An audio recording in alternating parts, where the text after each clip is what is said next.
I'm nervous and excited. I think it's a big deal to go in front of this crowd of people and tell them the story of my life. Looking back on it, my life was a hell of a journey.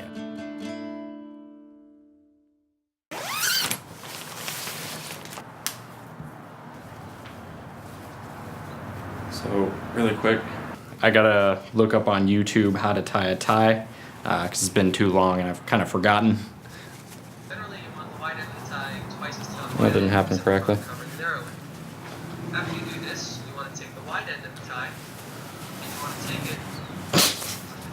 Yeah, this is not gonna work. I gotta get my brother to show me how to do this. Hey, do you know how to tie a tie?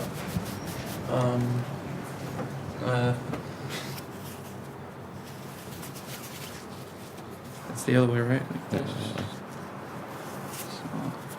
You should have looked into it ahead of time, buddy. I should have.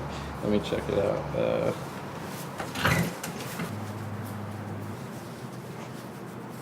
I get it. Lorne Wood has described his parents as the Walter Whites of Long Beach.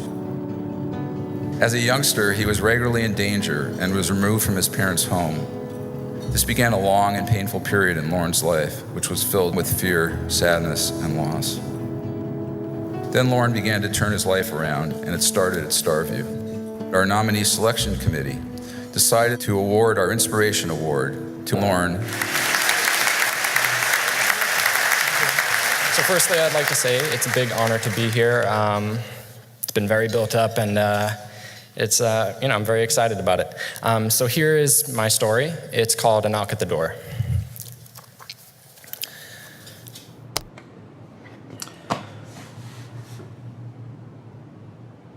I'm trying to think. Sorry. Let me stop that.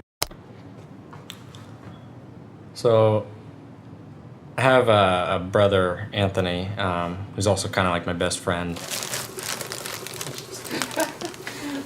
That was intentional.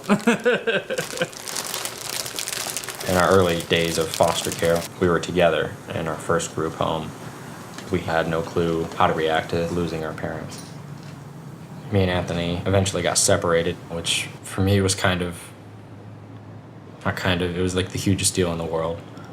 Our journeys kind of, split off from there.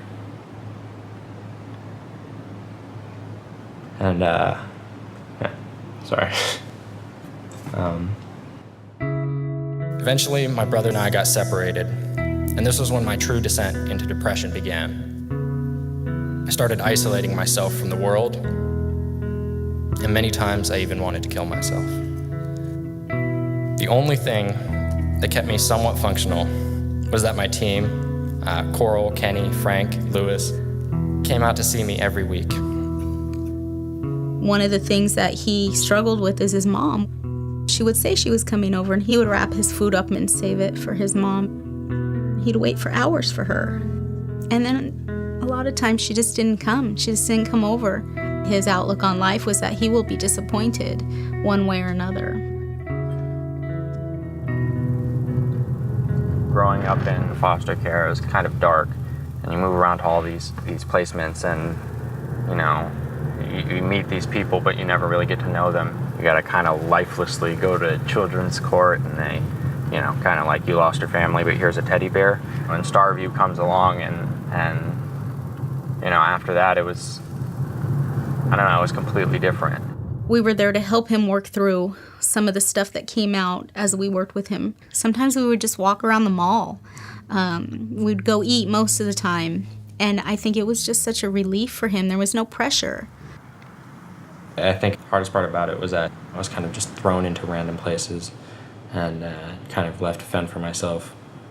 And luckily, after a few more years, I just so happened, luck of the draw, to get placed right around the corner from where Anthony was living. We started hanging out again and ditching school at the library. And we talked about it, that we would always try to stay in the same place. We're living together, and he's one of the most constant, positive forces in my life, and he has been for a very long time.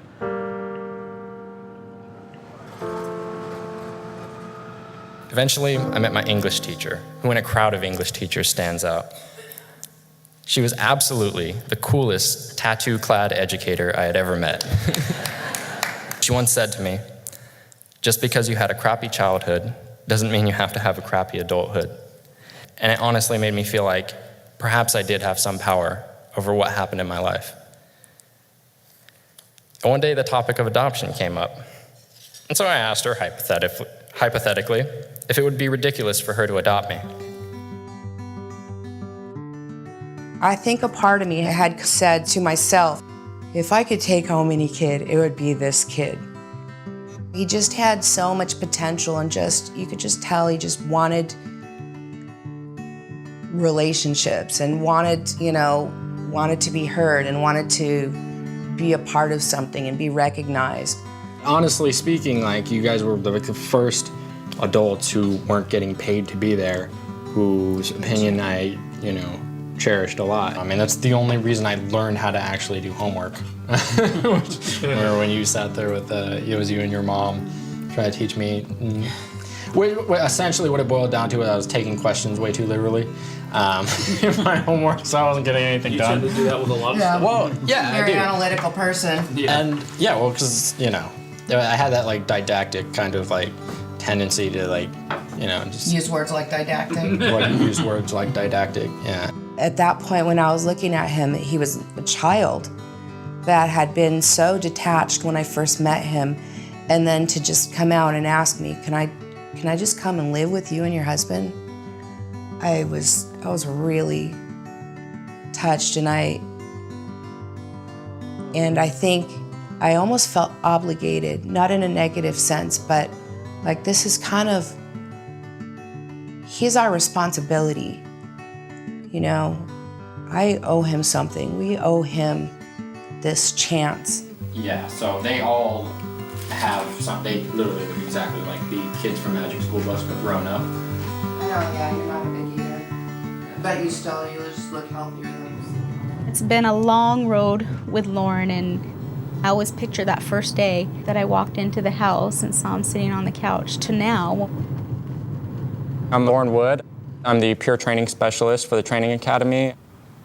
I was a client here myself. Just speaking from a personal note, I'd get into group homes and then I'd move away. And every home I was at, I was there for a shorter amount of time. And I remember being in the car with him, asking him, would you ever consider being a peer mentor? Would you ever want to do that? And so he ended up in that position. And then when we had the opportunity in the training department, of course, I'm like, do you want to do this? Because you'd be so good at it. And he was jumped at it. And so here we are now. I hope we never forget the stories of the youth we've worked with. I hope we never forget their faces or their names or their ability to persevere. I hope we never lose sight of the vision of them growing up and having that understanding to help people who need it. And I hope we never overlook their strengths. I hope we never forget their dreams.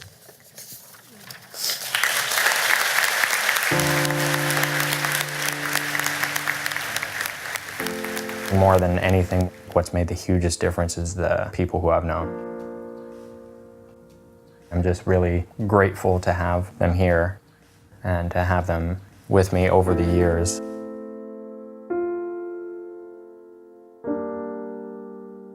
When I think of my childhood, being separated from everybody I had known, I just thought I was just gonna stay there for a really long time.